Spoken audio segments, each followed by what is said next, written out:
Aboard the Polar Prince, Wendy Rush stands on the deck, staring out at the endless Atlantic. It's June 18th, 2023, and her husband, Stockton, is piloting a tiny submersible called Titan, carrying 4 passengers toward the Titanic, nearly 4 kilometers below.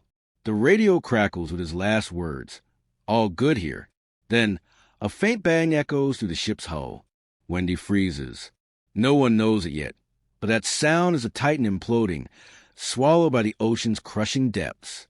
In an instant, 5 lives are gone, lost in a quest to touch a legend. This is the story of Titan's last dive, a tragedy that echoes the Titanic itself, a tale of dreams, hubris, and the unforgiving sea. Stockton Rush wasn't just a businessman. He was a dreamer with stars in his eyes and the ocean in his heart.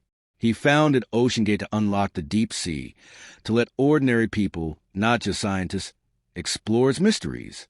His biggest obsession? The Titanic. To Stockton, that wreck wasn't just a pile of rust on the ocean floor. It was a story, a legend, a chance to feel history in your bones. For $250,000, he promised a front-row seat to the world's most famous shipwreck, all from the cockpit of his custom-built submersible, the Titan. Picture the people who signed up. Paul-Henri Nargeolet, a French explorer who'd spent decades diving to the Titanic, practically knew its corridors by heart. Hamish Harding, a British billionaire who'd flown to space and craved the next thrill. Shahzada Dawood, a Pakistani businessman, and his 19-year-old son, Suleiman, sharing a father-son adventure most could only dream of. And Stockton himself, steering the Titan, betting everything on his vision. They weren't just passengers. They were pioneers, chasing the edge of what's possible. But the sea doesn't care about dreams. And as they prepared to dive, there were whispers, warnings, that something about the Titan wasn't right. Stockton Rush had a vision, but not everyone believed in his submersible. The Titan was his brainchild, a sleek, experimental craft built to dive deeper than most dared. Its hull was made of carbon fiber, lighter and cheaper than the titanium used by other deep-sea explorers. To Stockton, it was revolutionary.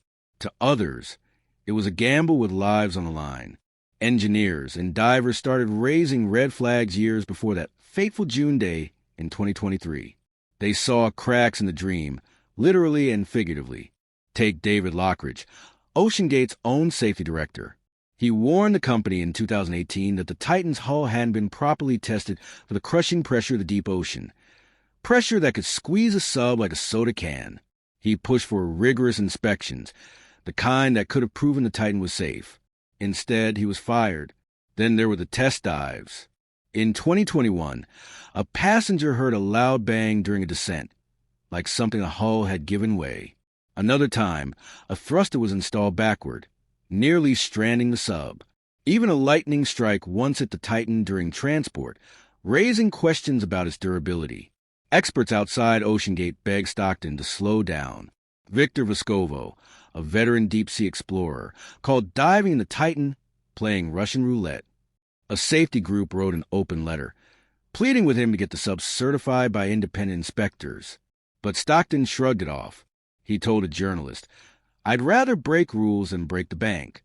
To him, the naysayers were just gatekeepers, standing in the way of progress. He believed in his sub, his team, his dream. So he kept going, loading passengers aboard, diving deeper, chasing the Titanic. But the warnings kept piling up, louder and louder, until they couldn't be ignored. June 18th, 2023, dawned cold over the North Atlantic. Aboard the Polar Prince, the Titan's 5 passengers, Stockton Rush, Paul-Henri Nargeolet, Hamish Harding, Shahzada Dawood, and his son Suleiman, climbed into the submersible, a cramped capsule barely bigger than a minivan. They were headed for the Titanic, 3,800 meters below, where the ocean's weight presses down with the force of a skyscraper on your chest. As the Titan slipped beneath the waves, the mood was electric. Anticipation mixed with the thrill of the unknown. Stockton, at the controls, radioed back, "All good here." For the first hour, everything seemed fine. The sub descended through the twilight zone, where sunlight fades to black. They sent updates, dropped 2 weights, meaning they were shedding ballast to control their fall. Then, at 1 hour 45 minutes, the radio went silent. Up top, the Polar Prince crew waited. Minutes stretched into hours. They heard nothing. No updates, no signals, just the hiss of an empty line. What no one knew then was that the Titan had already met its end. Deep in the midnight zone, the carbon fiber hull, so fiercely debated, so untested, gave way. Under 6,000 pounds per square inch. It crumpled in a fraction of a second, faster than a heartbeat. The 5 souls aboard didn't suffer. They were gone before they could know fear. Later, investigators would piece it together. Tiny flaws in the hull, weakened by past dives, couldn't hold. The sea, relentless and unforgiving, claimed the Titan just 1,600 feet from the Titanic's bow.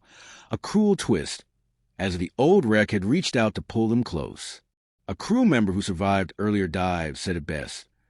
They thought they could outsmart the ocean, but the ocean always wins. And in that moment, the Titan became more than a failed mission. It became an echo of the Titanic itself, a story of human courage undone by human error. When the Titan went silent, the world held its breath. For 4 days, a massive search gripped the globe. Navy ships, planes, and robots scoured the Atlantic, chasing faint hopes of a miracle.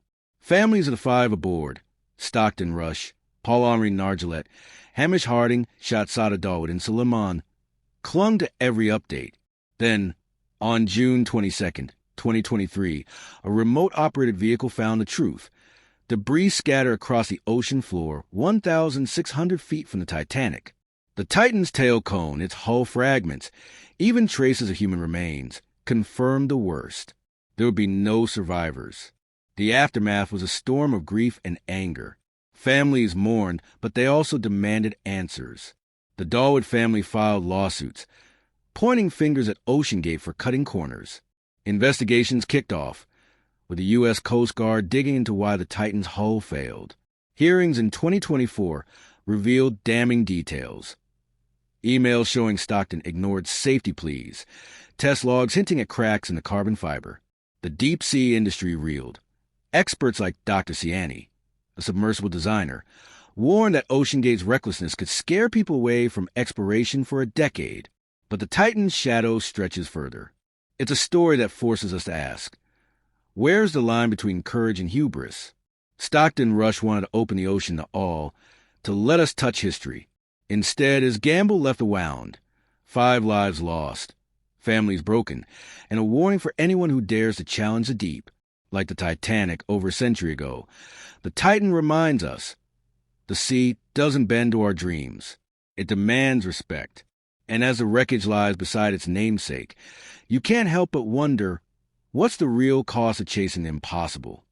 The Titan story is a haunting reminder that some dreams come at a cost too steep to pay. Thank you for joining us on Tragic Echoes to explore this unforgettable tragedy. If stories like these, of courage lost in the human spirit, move you, hit that subscribe button and join our growing family. We're just getting started, and we'd love for you to be part of it. What do you think went wrong with the Titan? Drop your thoughts in the comments. We read every one.